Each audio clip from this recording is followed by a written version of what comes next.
Bonjour, je suis Michael Mango, économiste, dirigeant de Thinkin, société de conseil en finance à impact, conseiller scientifique pour le think tank 2 Degrees Investing et aussi un des pilotes du groupe de place Impact de l'Institut de la finance durable. Dans ce MOOC, je vais vous faire une rapide présentation de la finance à impact, c'est-à-dire la finance qui cherche explicitement à faire une différence positive dans le monde. La finance à impact regroupe l'ensemble des activités financières qui recherchent, en plus de l'objectif financier, à générer un impact social et ou environnemental positif. Comme l'a précisé le groupe de place Impact de l'Institut de la finance durable, anciennement Finance for Tomorrow, la finance à impact est une stratégie d'investissement ou de financement qui vise à accélérer la transformation juste et durable de l'économie réelle en apportant une preuve de ses effets bénéfiques. La finance à impact englobe donc différents types d'activités financières, de financement et d'investissement qui se rassemblent par leur volonté commune de générer des effets positifs et mesurables. Historiquement, la finance à impact a débuté avec l'investissement à impact, dont le terme a pour la première fois été employé en 2007 par la Rockefeller Foundation pour évoquer une nouvelle pratique d'investissement qui viendrait compléter la philanthropie et l'action publique dans le financement des projets sociaux ou environnementaux. À l'heure actuelle, il n'y a pas en Europe ou au sein des États membres de législation ou de réglementation qui encadrerait la finance à impact. Par exemple, en Europe, dans la réglementation SFDR, il n'y a pas de catégorie propre pour les fonds à impact. Et il est difficile de trouver une correspondance immédiate entre les conditions associées aux différentes catégories créées par cette réglementation, c'est-à-dire les fonds article 6, article 8 ou article 9, et les principes qui sous-tendent l'investissement à impact. En revanche, il existe des réseaux, forums ou groupements professionnels au niveau international, européen ou national qui fournissent des cadres de référence, plus ou moins stricts, pour la finance à impact. Au niveau international, il y a par exemple le GIN, le Global Impact Investing Network, et Impact Frontiers, qui s'appelait anciennement Impact Management Project. Au niveau européen, il y a Impact Europe, anciennement EVPA pour European Venture Philanthropy Association, et au niveau français, il y a notamment le groupe de place Impact de l'Institut de la finance durable. Chaque réseau a publié différents documents qui visent à structurer l'écosystème de la finance à impact et à homogénéiser les pratiques, avec le double objectif de faciliter le développement de la finance à impact et aussi d'éviter l'impact washing, c'est-à-dire le fait d'utiliser l'argument de l'impact dans ces documents marketing à des fins purement commerciales, sans en fournir une preuve convaincante. La finance à impact se définit et se différencie d'autres pratiques assimilées à la finance durable ou responsable par ces trois piliers.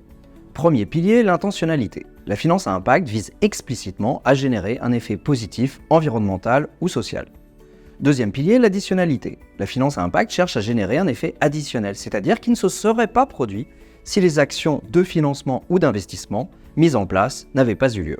Et enfin, troisième pilier, la mesure. L'effet visé doit être mesurable et mesuré. Si les différents réseaux s'entendent sur ces trois dimensions clés, il peut néanmoins y avoir des divergences importantes sur l'interprétation des termes et sur la mise en pratique opérationnelle. Par exemple, certains réseaux préfèrent parler de contribution en lieu et place de l'additionnalité, notamment parce que l'additionnalité est difficile à obtenir et également difficile à prouver, surtout pour certaines pratiques comme l'investissement sur les marchés secondaires. De manière connexe, il peut y avoir aussi des divergences sur ce qui doit être mesuré et sur les approches à utiliser pour la mesure. La finance à impact peut être source de confusion. En effet, en matière d'investissement, l'impact peut être analysé et évalué à 2 voire 3 niveaux différents. Premier niveau, au niveau du sous-jacent, généralement une entreprise. Deuxième niveau, à celui du fonds d'investissement. Et enfin, troisième niveau, au niveau de l'investisseur dans le fonds d'investissement. Dans les trois cas, il s'agit de procéder à une analyse contrefactuelle, c'est-à-dire penser et comparer les résultats obtenus avec ce qui se serait passé sans l'intervention de l'entité évaluée.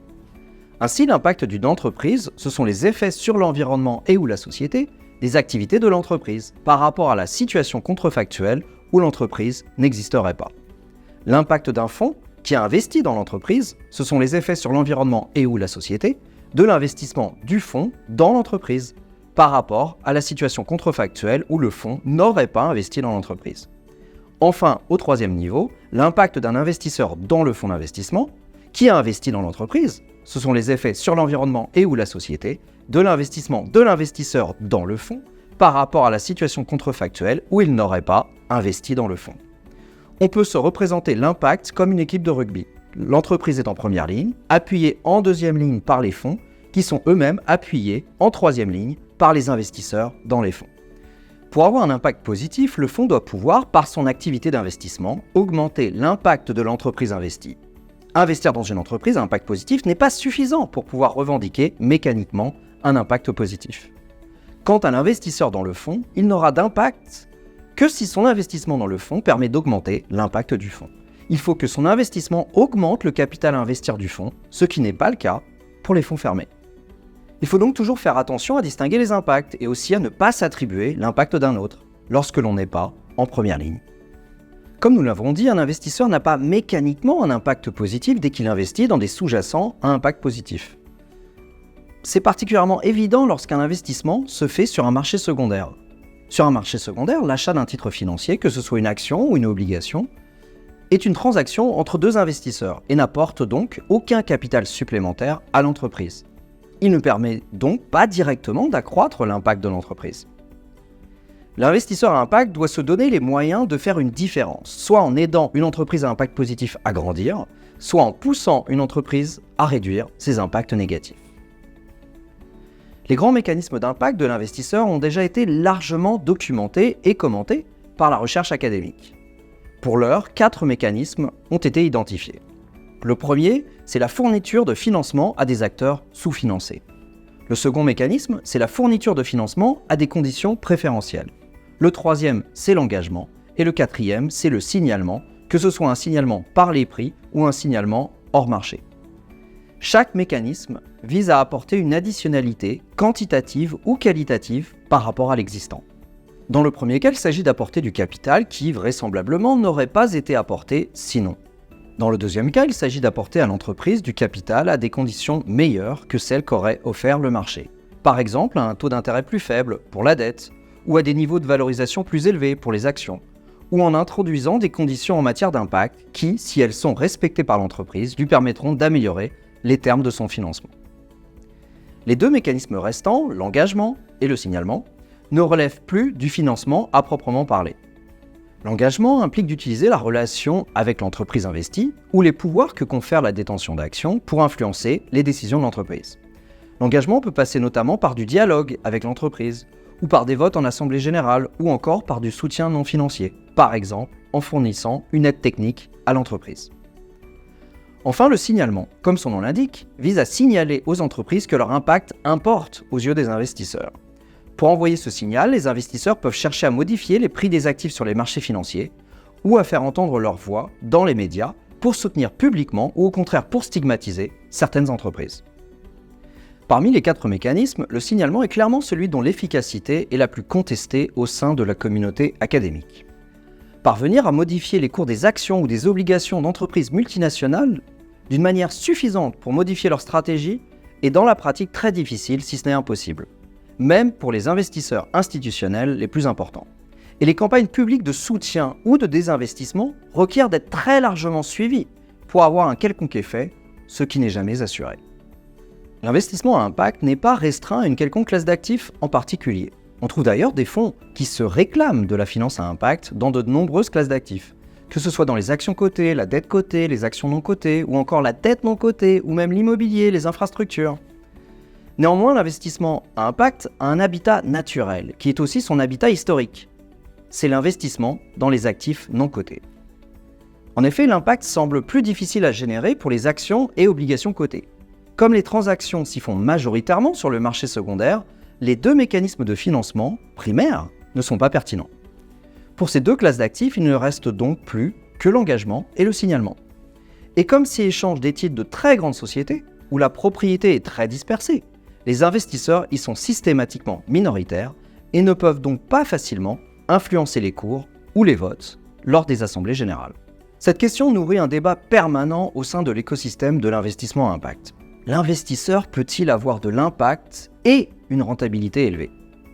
D'ailleurs, les investisseurs à impact peuvent se diviser en 2 sous-catégories. D'un côté, les investisseurs à impact que l'on dit concessionnels, qui acceptent de recevoir une rentabilité inférieure à celle du marché. Et de l'autre, les investisseurs à impact non concessionnels, qui visent une rentabilité au niveau de celle du marché.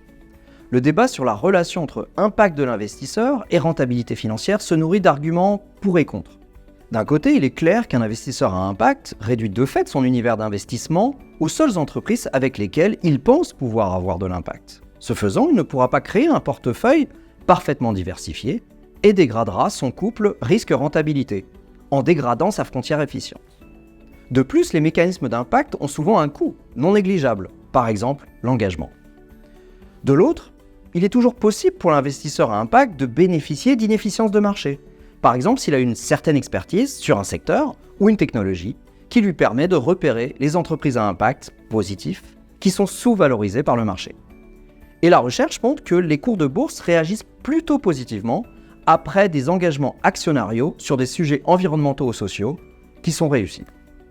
Ce qui est sûr, c'est qu'il y a nécessairement arbitrage entre la maximisation de l'impact et la maximisation de la rentabilité. Pour l'investisseur à impact, il y a en effet toujours possibilité de faire un peu plus ou un peu mieux en faveur de l'impact et au détriment de la rentabilité. Par exemple, en améliorant les termes du financement concessionnel ou en augmentant la profondeur de son soutien non financier apporté à l'entreprise. Il ne suffit pas d'avoir l'intention de générer de l'impact pour avoir une réelle chance d'y parvenir. Et sur ce point, tous les fonds dits impact ne sont pas sur un pied d'égalité. Pour estimer le potentiel d'impact des fonds d'investissement, l'investisseur doit regarder en détail la stratégie d'impact du fonds et la qualité de ses process. Heureusement, à l'initiative des réseaux professionnels ou des ONG, des outils ont vu le jour afin de différencier et de classer les fonds dits à impact.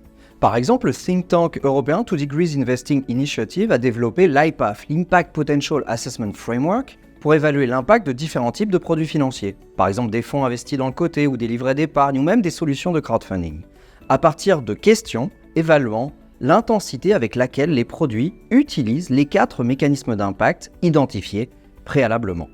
Autre exemple, en France, l'Institut de la finance durable a publié plusieurs grilles d'évaluation du potentiel d'impact des fonds, adaptées aux différentes classes d'actifs, et qui évaluent en une trentaine de questions les fonds dans 4 dimensions clés: la théorie du changement, la mise en œuvre opérationnelle, le suivi des résultats et enfin la communication et la crédibilité de la démarche d'impact. Pour terminer ce MOOC, je vais vous parler de la dimension la plus complexe de la finance à impact, la mesure de l'impact. En effet, mesurer l'impact d'un investissement ou d'un financement est tout sauf simple.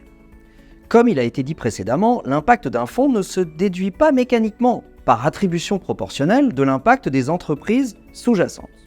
Détenir X% d'une entreprise, sous forme de dette ou d'action, ne permet pas à un fonds de s'attribuer mécaniquement X% de son impact, qu'il soit positif ou négatif.